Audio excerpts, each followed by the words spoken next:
उत्तर प्रदेश के चित्रकूट में जहरीली शराब पीने से 7 लोगों की मौत हो गई है। वहीं इस घटना को गंभीरता से लेते हुए मुख्यमंत्री योगी आदित्यनाथ ने एसडीएम, सीओ, जिला अधिकारी, थानेदार समेत 11 लोगों को सस्पेंड कर दिया है। साथ ही इस मामले में शराब का ठेका चलाने वाले राम प्रकाश यादव व परचून व्यापारी त्रिलोक सिंह को हिरासत में लेकर पूछताछ की जा रही है।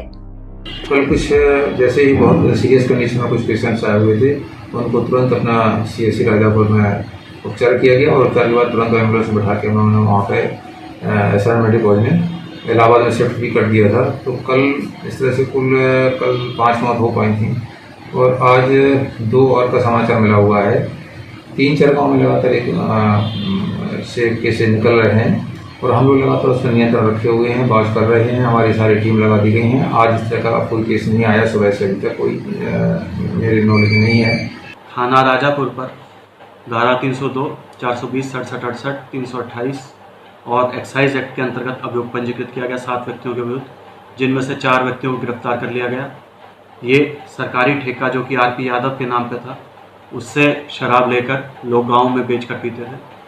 जो मुख्य अभियुक्त RP यादव है और सप्लाई करने वाले लोग 4 लोगों को गिरफ्तार कर लिया गया है। उन्हें जेल भेजा जा रहा है। उनके कब्जे से कुछ खाली बोतलें, भरी हुई अवैध शराब की बोतलें और अवैध स्पिरिट जिसका प्रयोग किया जाता था, और साथ ही बारकोड, फर्जी बारकोड जिससे बोतलों पर लगाया जाता था ताकि उसे ये प्रूव कर सकें कि वो असली बोतल है, उसकी बरामदगी की।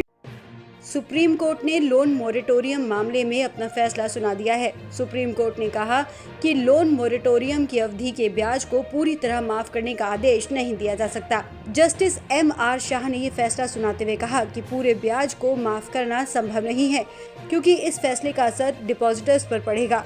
सुप्रीम कोर्ट ने कहा कि RBI और केंद्र सरकार द्वारा उठाए गए विभिन्न कदमों के बाद ऐसा नहीं कहा जा सकता कि उन्होंने बोरोअर्स की समस्या का समाधान नहीं किया। सुप्रीम कोर्ट ने कहा कि ब्याज को पूरी तरह से माफ करना संभव नहीं है, क्योंकि उन्होंने अकाउंट होल्डर से जमाकर्ताओं और पेंशन भोगियों को ब्याज का भुगतान। मध्य प्रदेश के ग्वालियर में मंगलवार को बड़ा हादसा हुआ है। पुरानी छावनी में बस और ऑटो की टक्कर हो गई। इस हादसे में 13 लोगों की मौके पर मौत हो गई है, जिसमें 12 महिलाएं और एक ऑटो चालक शामिल है। फिलहाल मौके पर पुलिस की टीम पहुंच गई है और लाशों को पोस्टमार्टम के लिए भेजा जा रहा है। जानकारी के मुताबिक ये सभी महिलाएं आंगनबाड़ी केंद्र से जुड़ी हुई थीं और ये सभी ऑटो में सवार होकर अपने अपने केंद्रों की ओर जा रही थीं।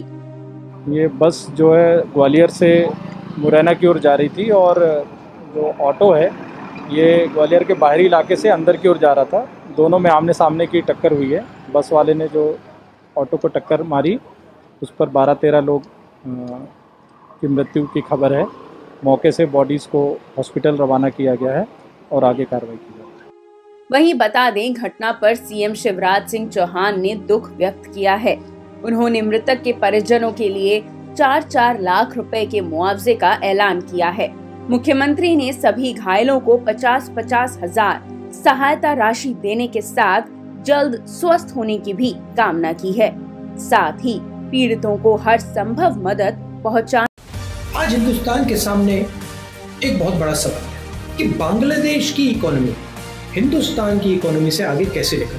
समय होता था कि हिंदुस्तान दुनिया की सबसे हाई परफॉर्मिंग इकोनॉमी होती थी। सरकार कहती है कारण कोविड है, मगर अगर कारण कोविड है, कोविड तो बांग्लादेश में भी है, कोविड तो बाकी दुनिया में भी है, तो फिर अगर कारण कोविड है तो हिंदुस्तान पीछे कैसे रह गया। भाई और बहनों, कारण कोविड नहीं है, कारण नोटबंदी है, कारण GST है। 4 साल पहले नरेंद्र मोदी जी ने हिंदुस्तान की अर्थव्यवस्था पर आक्रमण शुरू किया। आपके पैर पर कुल्हाड़ी मारी, किसानों, मजदूरों, छोटे दुकानदारों को जबरदस्त चोट लगी। प्रधानमंत्री जी ने कहा काले धन के खिलाफ लड़ाई, मगर काले धन के खिलाफ लड़ाई नहीं थी, ये झूठ था। आपके पैसे को आपसे छीनकर नरेंद्र मोदी अपने चुने हुए 2-3 उद्योगपति मित्र। झूठ बिन भाजपा अधूरी। झूठ के बगैर भाजपा एक पल नहीं रह सकती और झूठ भी भाजपा के बगैर लोनली फील करता है। भाजपा के पास हर मर्ज की एक ही दवा है, झूठ। लेकिन देश के अन्नदाता ने इस बार भाजपाई दवा को हवा कर दिया है। भाजपा ये वो दावा करती है कि उसने यूपीए के मुकाबले धान और गेहूं के किसानों को कुल एमएसपी भुगतान ज्यादा किया है, मगर ये नहीं बताती कि उसने यूपीए की 122% से ज्यादा एमएसपी वृद्धि के मुकाबले गेहूं की सिर्फ 32.75% ही बढ़ाई है। भाजपा ये भी छिपा जाती है कि यूपीए द्वारा धान की एमएसपी में 138.18% वृद्धि के मुकाबले उसने सिर्फ 33.45% बढ़ाई है। अब सवाल यह उठता है कि अपने पूंजीपति मित्रों के लिए लाखों करोड़ की ऋण माफी, टैक्स माफी करने वाली भाजपा सरकार अन्नदाता की फसल की एमएसपी बढ़ाने में इतनी तंगदिल क्यों है? एमएसपी पर दाल खरीदी में भी भाजपा का यही झूठ है। एमएसपी पर ज्यादा दाल खरीदने का दावा करने वाली भाजपा यहाँ भी एमएसपी की सालाना वृद्धि दर में अपनी नाकामी को छुपा जाती है। यूपीए के समय अरहर की एमएसपी वृद्धि जहाँ 12.2% थी, भाजपा राज में 4.9% पर अटक गई है। वहीं यूपीए के समय मूंग की एमएसपी वृद्धि 12.6% थी, जो भाजपा राज में 6.9% पर थमसी गई है। यही स्थिति बाकी दलहन उत्पादों की है। इतना ही नहीं, जो काले कानून भाजपा लेकर आई है वो तो टिके हुए ही झूठ और भ्रम की बुनियाद पर है।